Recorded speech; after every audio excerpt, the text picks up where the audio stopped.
Welcome back to Lesson 9. William de Kooning stowed away on a ship and came to America in 1926 because he was inspired by a gesture.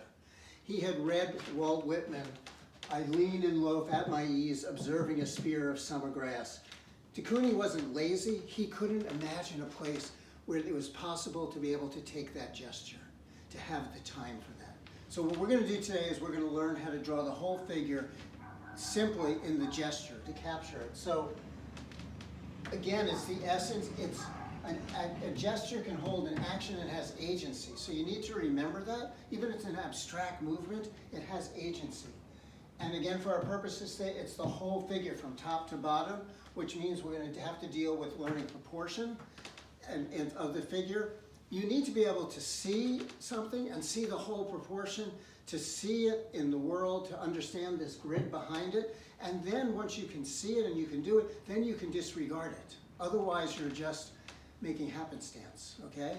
So what we're going to do is now proportion. If you think about Da Vinci, which you should, he broke the body down in half from the waist to the top of the head, the waist to the soles, and then in quarters from the sole of the foot to the knee to the waist, and this is actually equal from there to there, from the waist to the nipples, and the nipples to the top of the head.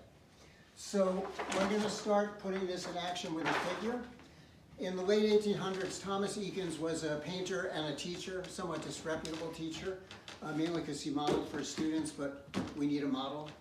So let's do this, see this, if you can see in half, and so let's bring the model in for gesture drawing, right?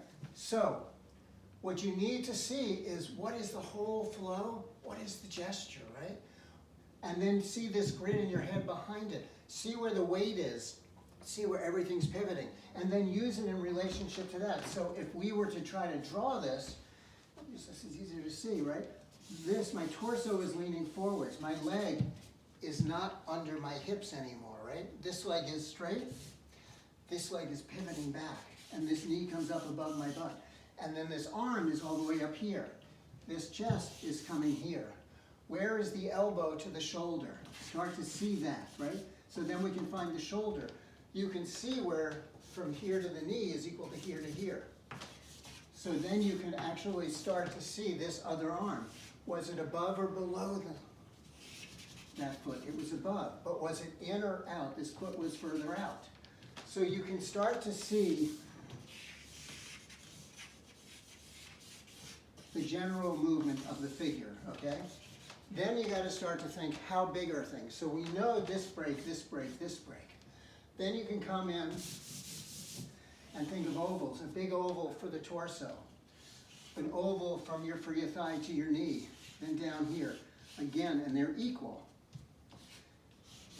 These are equal, but skinnier. But then think about how big are the hands and the feet. So take your head and if your hand up to your head, you can see the relationship. You can see that your hand, though is not almost as big as your head, is smaller than your foot. Your foot is about the same size as this. Da Vinci wrote that it took 7.5 to 8 heads to make a full figure. So once you have that, and this is when we can channel the egg drawings, say you're drawing the torso where it meets the waist. You can start to think about how things undulate, how this comes down and finds the knee, how maybe there's a crease in that, so we start to feel that it has volume. You could also start to think about, maybe it's outside of it, you're watching an old movie and there's light and dark, you can build it this way and find the form like that. Really understand where the weight is, see that grid behind it, so that you can see elbow is way out in front. This knee, this foot is beyond this foot, but this knee maybe lines up with that. Like this shoulder, where is this hand in relationship to the shoulder? Where is the nose in relationship to something else? Start to be able to see that. Then what I suggest is maybe also slow down and just draw a face. Use your measurements again. From your chin to the brow of your nose is equal pretty much to the brow to the top of your head. Turn it sideways. See, it's a quarter from your mouth to the brim. But so if your eyes are in halfway up, really see that. Most people put your eyes way too far up. We forget that they have room for the brain from the side, right? There's a room for a brain. And then there's also a neck. We all have necks. Some are shorter, some are longer, but we have necks that can become that cylinder. See how the shoulder meets in. And then once you start to see the whole thing, go back to why de Kooning came here.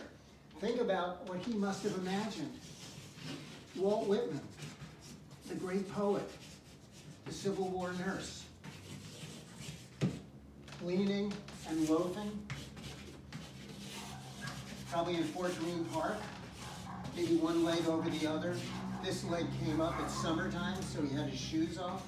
Maybe a bird came and landed on his foot. And what was he doing? He was observing this grass grow. He was just slowing down and watching it. And in the background is the Brooklyn Navy Yard, and the boat comes in, and a van comes up on the top and jumps off and swims away to Hoboken. And that's when de Kooning started his whole chapter in America. So a gesture can be broad, it can also be subtle. It can be Whitman maybe just trying to touch that piece of grass. Or maybe someone else comes in and grabs it. How you use the weight and the finesse of your line and your mark, remember it's an extension of your brain, your eyes, your heart. So make a lot of drawings, make the whole figure, feel the gravity, feel the weight, tip to tip, tip to tip. Make a lot of drawings, watch a movie, look someone in the room, Skype someone, just draw over and over. Don't worry about what it looks like, just start to be able to see it in your head, and then your head can make it to your hand and the hand to the page.